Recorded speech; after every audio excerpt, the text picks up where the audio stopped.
الحمد لله رب العالمين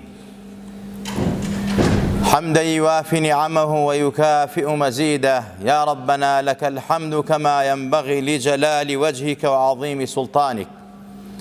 اللهم فصل وسلم وزد وبارك على سيدنا محمد وعلى آله وأصحابه وأتباعه وأولياء أمته أجمعين إلى يوم الدين.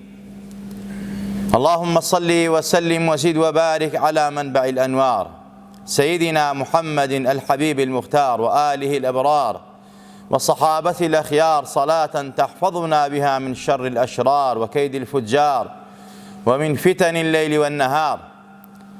مسلمانان إيمان داران، السلام عليكم ورحمة الله وبركاته. الجزاء من جنس العمل وتيك وتراوى مطابقي قرآن وحديث فرمایشتی خوا و پیغمبری خوا صلی الله علیه وسلم. جزاء و پاداشت لجنسی کردوەکەی خۆتە. إن خيرا خيرا وإن شرا شرا. چاکە بە چاکە و خراپە بە خراپە لە دنیا پێش قیامەت. ئەمە سروت و شعارێکە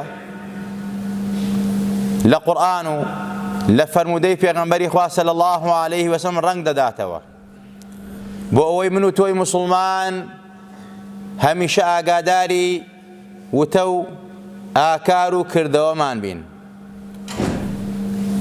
ئاگامان لە خۆمان بێت چی ئەکەین و چ بڕیارێکە دەین و چ قسەیەک ئەکەین.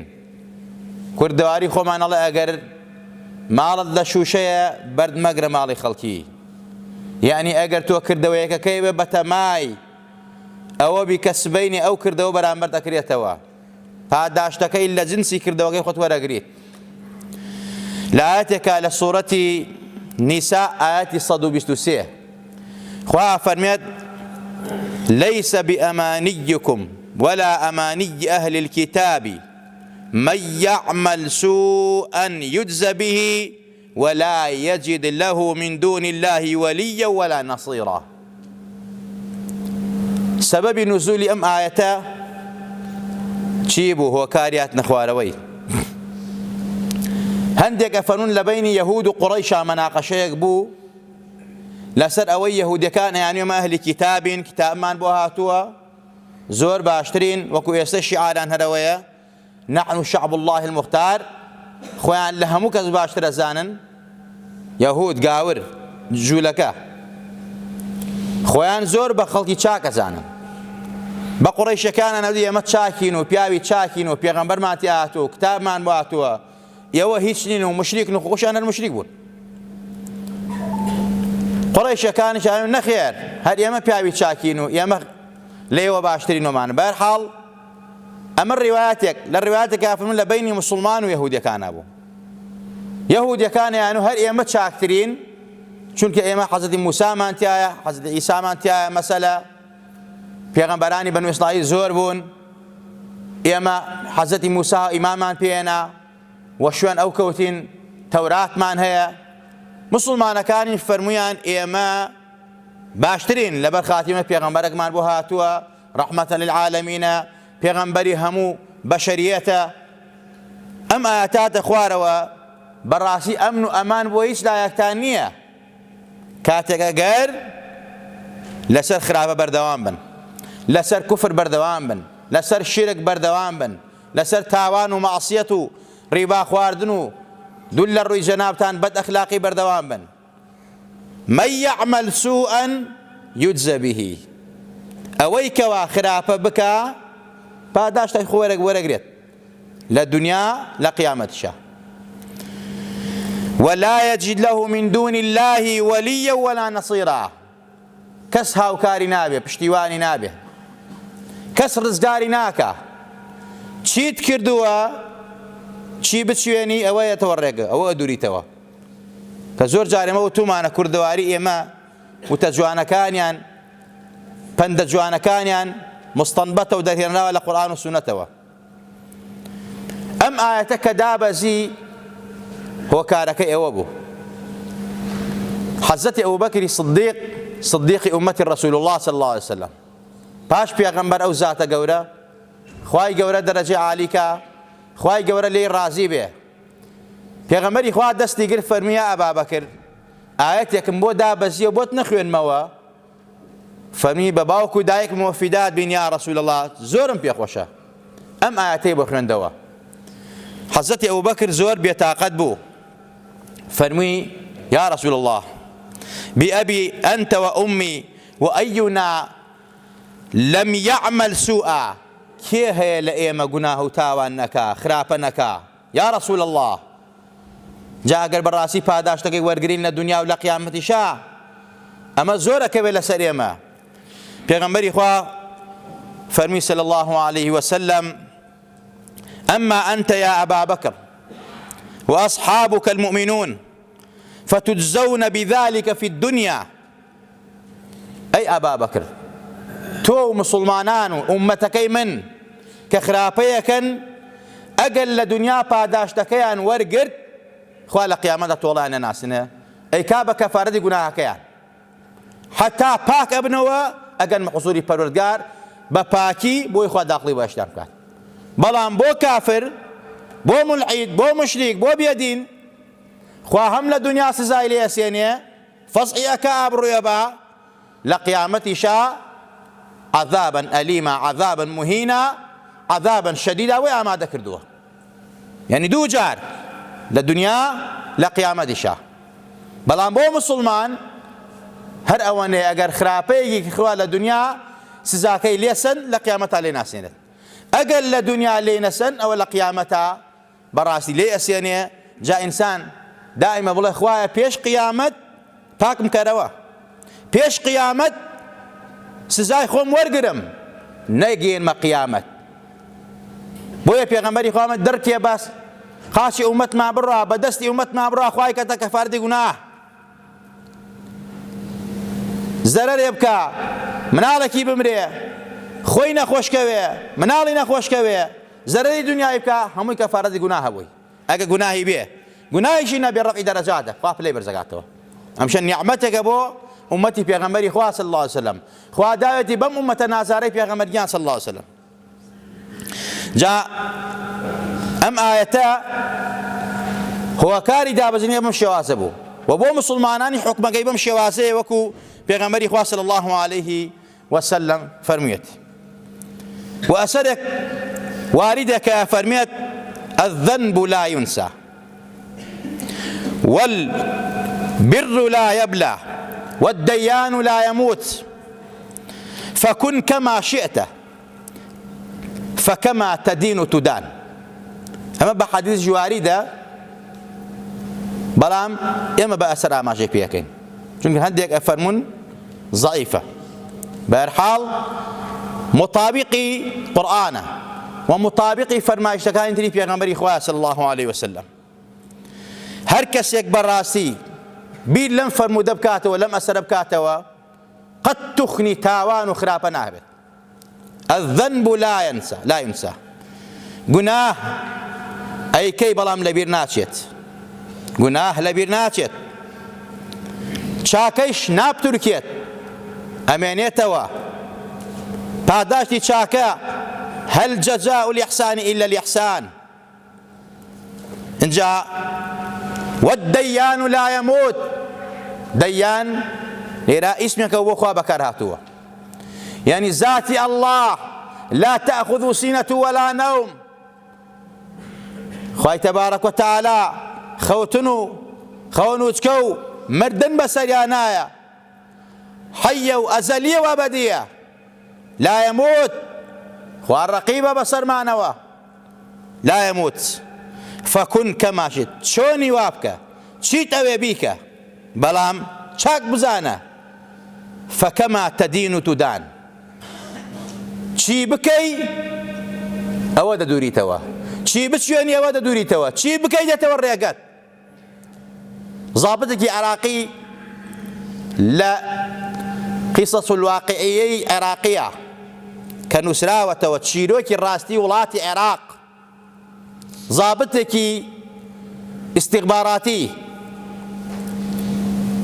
نكسر دمي بعث سەردەمی مەلیک و پێشووتریش کە نووسراوەتەوە لە باسی ڕووداوی ڕاستی عێراقیە. زابطێکی تەحقیقە ئەڵێ کابرایەک قەساب هەموو ڕۆژێک و عادەتی جارانی خۆی ئەڕوا حەیوان سەر ئەبڕێ و دێتەوە. ڕۆژێک بەجلی خوێناوی و بەجل و بەرگەوە کە لە قەسابخانە دێتەوە ئافرەتێک لەسەر جادەکە چەقۆیە کراوە بەسکیا و کەوتووە. ئەمیش ئەڕواتە سەر ئافرەتەکە گیانەدا ئافرەتە گیانی دەرەچێ و بەرحاڵ هەر چۆنی کردوێ خەڵک بانکە و خەڵکی کۆ بنەوە و پۆلیس و شورتە و ئەمانەیەن کە دێنە سەری ئەڵێن تۆ کوشتوتە. برای چاک من پیاوی چاک من بەخوا من نەمکوشتووە، من هاتم هاوکاری کەم یارمەتی دەم ئەم ئافرەتە سەم جادە کەوتە بوو. نەخێر قانونە و یاسایە کەس دیار نەبووە تۆ ئادێ سەری تۆ کوشتوتە. بەرحاڵ گرتیان ئیعترافی نەکرد، زۆریان لێدا زۆر هەوڵیاندا ئیعترافی نەکرد. بەڵام لە دواییە زابتە عێراقی ئەڵێ هات وتی وەرە ئیفادە ئەدەم. وتمان ئیفادەیەدا معلوم ئەڵێ ئیعترافەکە من کوشتومە. وتی نەخێر ئەم ئافرەتە من نەمکوشتووە، وەڵڵاهی من نەمکوشتووە، بەڵام ئەمە ئێستا من ئەمڕۆ گیراوم لە بەردەستی تۆدام ئەمە پاداشتی کردەوەی خۆمە وەری ئەگرمەوە. چیت کردووە؟ وتی کاتی خۆی من پێش قەسابی کەشتیم پێبوو دەبینی لە بینی سەرخ و لە شاری بەغدا ڕەساف و کەرخا خەڵک مەگواستەوە ئەمانە. ڕۆژێک ئافرەتێک سەرکەوت لەگەڵما ئافرەتێکی زۆر جوان، حەیرانی کردم تێکی یام ئەوەندە جوان بوو. بەرحاڵ عاشقی بووم، زۆر داوای شتی خراپم لێ کرد. ئافرەتەکە بە حەیا و خاوەنی عیفەت بوو، خۆی نەدا بەدەستەوە. پاش ماوەیەتر ئافرەتەکە هاتەوە منداڵێکی لەگەڵا بوو، شووی کرده بوو. بەرحاڵ نەفەر دابەزین و ئافرەتەکە لە ناو کەشتێکە ماوە، منیش تەکلیفم لێ کرد و ئەمانە خۆی نێدا بەدەستەوە. کردم بە مناڵەکەیە، وتم بە مناڵەکە تەهدید دەکەم، وتی هەر خۆی نێدا بەدەستەوە. وتی مناڵەکەم سەری کستە ئاوەکە بۆی خۆی با بەدەستەوە، بڵێ باشە، وتی هەر خۆی نەدا بەدەستەوە. وتی مناڵەکەیم خینکان لە ئاوەکە، خستمە ئاوەکەوە، وتی هەر خۆی نەدا بەدەستەوە. ویستی ڕاکە لە دەستم، وتی ئەویشم کوشت، هەردووکیان قسەنە ئاوەکەوە. وتیمە پاش ماوەیەکی زۆر ئەمڕۆ من کە گیراوم لەسەر قەتڵ لەسەر ئەو ئافرەتە نەگیراوم کە لەسەر و جادە کوشراوە، لەسەر ئەو ئافرەتە کە خۆم کوشتومە گیراوم. پاداشتەکەم ئیعدامە، ئەوسا ئیعدام بوو. ئێستا 1000 کەس بکوشە خەنە سژن و قەڵەوتەکەن، ئیعدام ناکە. ڕێک و پێک ئیعدامیان کرد لەسەر ئەو قەتڵە کردوێتی. الجەزاء من جنس العمل. جا بۆیە خۆشەویستان ئینسان دائیمە البر الذنب لا ينسى والبر لا يبلى والديان لا يموت فكن كما شئت فكما تدين تدان. چی بکەی دێتەوە ڕێگەت. ئیمامی شافعی ڕەزا ڕەحمەتی خوای لەسەر بێ شێرێکی جوانی هەیە لەبارەی زیناوە، لەبارەی زینا، خوا پەنامان با. لا تقربوا الزنا إنه كان فاحشة وساء سبيلا. کە ئەمڕۆ بایەخی پێدرێت، کە ئەمڕۆ بانگەشەی بۆ ئەکرێت، کە ئەمڕۆ شوێنی تایبەتیان بۆ ئەکرێتەوە، کە ئەمڕۆ گەنجانمان سەری لێ شاوێت، سەریان لێ تێکەدەن، بەرنامەیان بۆ داناون، چۆن تێکیان دەن. ئیمامی شافعی ڕەزا ڕەحمەتی خوای لەسەر بێ تەبعەن ئەمە لە حەدیثێکی پێغەمبەری خوا وەرگیرا ئیمامی شافعی کە ئەدیبێکی زۆر گەورەش بووە. پێغەمبەری خوا فەرمێت بروا آباءكم تبروا أبناؤكم وعفوا تعفوا نساءكم. چاکە بکەن لەگەڵ باوکو دایکتانە، مناڵەکان چاکەتان لەگەڵ ئاکەنەوە. عیفەت و حەیا و حورمەتی خۆتان ڕاگرن، با حەیا و حورمەتی ئافرەتەکانتان پارێزراو بێ. جا لەسەر ئەمە ئەڵێ لە شاری مەدینە حەدیثە ئیمامی تەبەرانی ڕیواەتی کردووە لە عەبدوڵڵای کوڕی عومەرەوە و هەروە حاکم لە جابیرەوە، ئەبوو نوعەیم لە حیلیا هێناوێتی، ئیمامی سووتی لە در المەنسوورا هێناوێتی، ئیبن جەوزی هێناوێتی، ئیمامی شەوکانی هێناوێتی. بەرحاڵ فەرموودەی پێغەمبەری خوا صلی الله عليه وسلم عیفەت و حیا و حورمەتی خۆتان پارێزن، سەیری ناموسی خەڵکی مەکەن، پەلاماری ناموسی خەڵکی مەدەن. با خەڵک پەلاماری ناموستان نەدا، با خەڵک سەیری ناموستان نەکا، با خەڵک سەیری دایک و خوشتان نەکا، با ئەوەی تۆی کەی نەیێتەوە ڕێگەی مناڵەکان و دایک و خوشکت.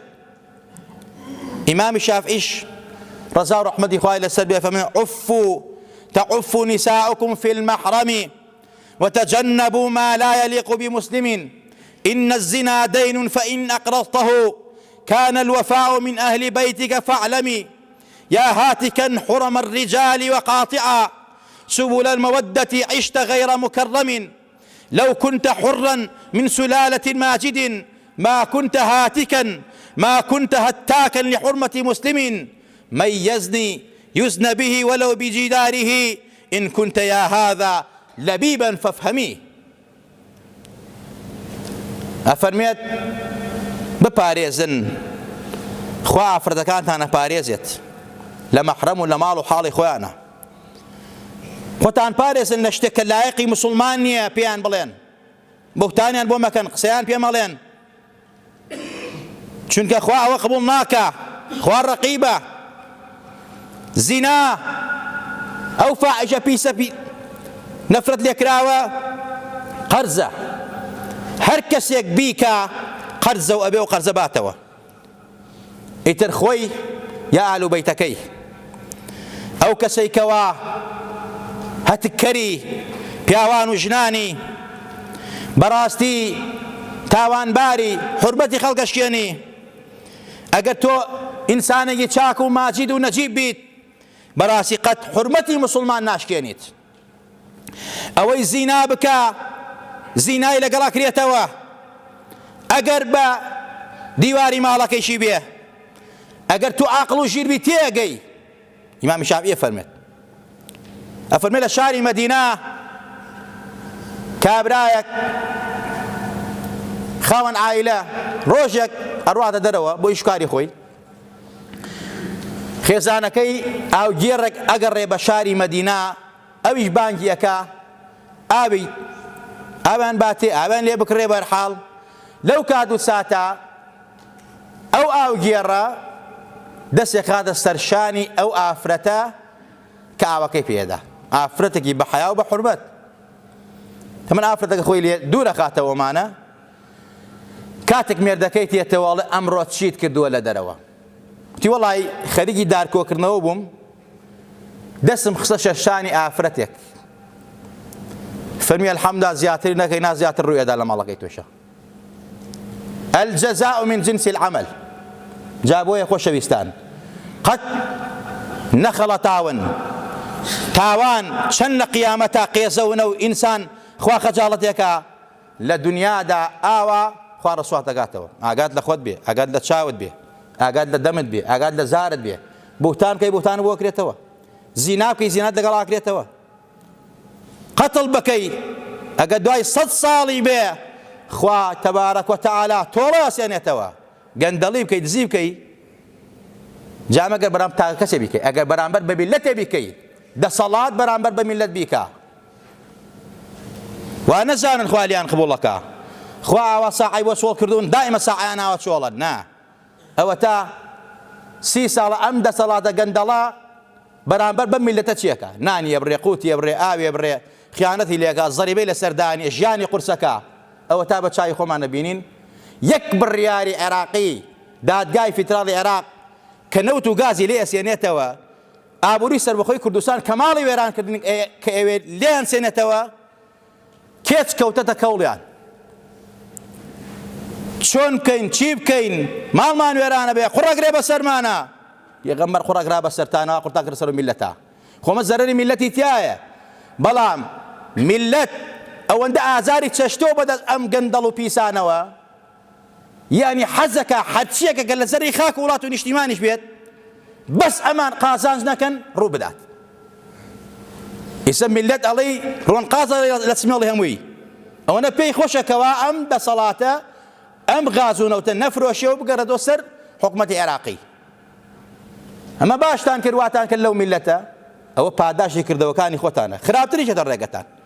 هەروە بۆتان چۆن نابێ ساحە کوڕ و کچی ئێوە هایلای بژی کوڕ و کچی ئەو میلەتە منکوب و داما و قوڕ بەسەر بژی لە ئیجا بخینیە و لە ئەوروپا بسووتێ و لە ئەوروپا ڕق باتەوە و لە کوردستانە تووشی کەعابە و نەفسی و شەکرە و زەخت بێ مناڵ و میلەت کەسی ئێوەیش بەڕاستی لە فەرعی و لە خۆشی شادیا بێ وا ساعەتان بۆ چۆڵ نابێ ئەوە تا ئەمە مقدمەیەکی لە ناوچووتانە ئەمە مقدمەیەکە پێشەکیەکە بۆ ئەوەی کەوا پاداشتی کردەوەی چەند ساڵتان وەرئەگرنەوە لەسەر ئەوەی کەوا ئەو میلەتەتان وا چەوساندەتەوە الذنب لا ينسى البر ئەمە فەرمایشتەکەی ئەسەرە ساحەکەیە بەڕاستی چاکەی بەڕاستی لا يبلى البر لا يبلى الديان لا يموت خوای تبارك وتعالى ئاگای لەو میلەتەیە خوا ئەم میلەتە ڕجارەکە لەژێر پۆستاڵی پڕ لە تاوانی بەعسا و میلەتە ئێوە چین چەند جار هاوارمان کرد وا مەکەن بەم میلەتە ئەم میلەتە وا لێ مەکەن ئێستا میلەت بەڕاستی هەمووی لە شادیایە خواخوایەتی ئەو غاز و نەوتەتان لێ بسێننەوە ئێوە نەیخۆن ئێوە نەیدزن ئێوە نەیکەنە گیرفانتان با میلەتی زەرەر بکە با وڵاتیش زەرەر بکە با کوردستانیش هەمووی تێکچێ بەسەرێکە بەس ئێوە قازانج دەکەن ئەمە کارە چاکانی ئێوە دوای 30 ساڵ حکومداریتان دوای 30 ساڵ بەرنامەتان دوای 30 ساڵ کە ئەو میلەتە تەسحیح و قوربانیدا ئەنفالیدا کیمیابارانی کرا کە میلەت ڕزگاری بێ دیسان میلەت بێتە ژێر شەپۆکی بێگانە و پۆستاڵی پڕ لە تاوانی زاڵم و بێگانە خەتاکە لە کیایە ئێوەن میلەت دەڵێ بەس ئەمان نەیخۆن قەیچەکە باوان بیخۆن و بەشی ئێمەش بن خوای گەورە لە هەموو لایەکمان ڕازی بێ خوا عاقیبەتمان بەخێر بگێڕێ خوا لە گوناه و تاوانمان خۆش بێ خوا عاقیبەتمان بەخێر بگێڕی یا ڕەبی خوایە گیان جەزای کردەوەکانمان قورس نەبێ یا ڕەبی خوا پاداشتی کردەوەکانمان قورس نەبێ خوایە تۆ خوایەکی حەقی ئیلاهی ئێمەی خوایەکی بەڕەحمی خوا ڕەحمان پێ بکە خوایە تۆ باکەین لە دەرگای تۆ دەستمان بۆ لای تۆ بەرزترێتەوە یا ڕەبی خوایە لێمان خۆش بە یا ڕەبی خوایە لە باوکو دایکمان خۆش بە یا ڕەبی خوا عاقیبەتمان بەخێر بگێڕە وڵاتمان تووشی نەهامەتی و نەکبەتی مەکە وڵاتمان تووشی گرانی و قاتی زیاتر مەکە وڵاتمان تووشی زاڵم و ستەمکاری زیاتر مەکە پەروەردگارە بەوەی کردەوەکانمانەوە زیاتر سزامان مەدە بەوەی کردەوەکانمانە زیاتر عەزابمان مەدە قەهر و غەزەبی خۆت مەبارێنە بەسەرمانە خوایە ڕەحمەتی خۆت بڕژێنە بەسەرمانە وڵاتمان پڕ لە ئەمن و ئەمانکە وڵاتمان پڕ لە خێر و خۆشیکە وڵاتمان پڕ لە هەزانی و فەرەحیکە یا ڕەبی خوا شیفای نەخۆشەکانمان بەی یا ڕەبی خوایە گیان شیفای نەخۆشەکانمان بەی بەتایبەت ئەوانەی داوای دوعای خێریان لێ کردوین خوایە شیفای عەجز و پەلایان بۆ بنێرە یا ڕەبی خوایە زەلیلی سەر جێگایان مەکە ئەو نەخۆشانەی کە لەناوەی وڵاتن لە دەرەوەی وڵاتن ئەهلی مزگەوتن غەیرە مزگەوتن داوای دوعای خێریان کردووە یا ڕەبی خوایە گیان شیفای عەجز و پەلایان بۆ بنێرە ئەوانەی داوای دوعای خێریان لێ کردوین پەروەردگارە ڕەحمیان پێ بکە ڕەحم بە ئێمەش بکە منداڵانێ منداڵی ساڵحیان بەرێ هەیانەوە ساڵحێنێ خوایە وەیان ساڵحەکە هەیانەوە مەفقودە و دیارنێ خوایە بە یەکیان شاد کەیتەوە بە ئیمان و دین و سیحەت و عافیەتەوە یا ڕەبی خوایە بە ئیمانەوەمان ژێنە بە ئیمانەوەمان بنە بە ئیمان و زندومان کەرەوە یا ڕەبی خوایە لەسەر خۆشەویستی خۆت و پێغەمبەر گیان صلی الله علیه وسلم ئەصحابە نازارەکانی پێغەمبەری خوا بمان ژێنە بمان برێنە زندومان کەرەوە بەزەی بە کەساتی و داماوی و تەسکی و تاریکی ناو گۆڕمانە بێتەوە یا ڕەبی خوایە ناو گۆڕە پێغەمبەر بناسنێ و بناسیێتەوە شەفاعەتمان بۆ بکات تکامان بۆ بکە یا ڕەبی خوایە لە قیامەتیشا لەسەر پردی سیرات وەک بەرق بپەڕینەوە حەزەتی ڕەسوولی نازدار بانگمان بکە بۆ سەر عەوزی کەوسەر بە دەستی مبارەکی خۆی ئاوی کەوسەرمان باتێ لە توێنێتی و نەکبەتی دنیا و قیامەتان ڕزگارمان بێ یا ڕەبی خوا حاکمی عادلمان بۆ بنێری یا ڕەبی خوا پاشای چاکمان بۆ بنێری گەورەی چاکمان بۆ بنێری گەورەی ئیماندار بێ بە ئەخلاق بێ بە ڕەوشت بێ یا ڕەبی خوایە گیان دشت بە میلەت نەبێ دشت بە وڵاتمان نەبێ دشت بە نیشتیمانمان نەبێ یا ڕەبی خوایە گەورەیەک بێ ئیماندار بێ بە ویژدان بێ بە ئەخلاق بێ بە ڕەوشت بێ پەروەردگارە لێتە پاڕێنەوە حاکمی عادل داد فەرمانمان بنێرە آمين آمين أقول قولي هذا وأستغفر الله لي ولكم ولسائر المسلمين الحمد لله ثم الحمد لله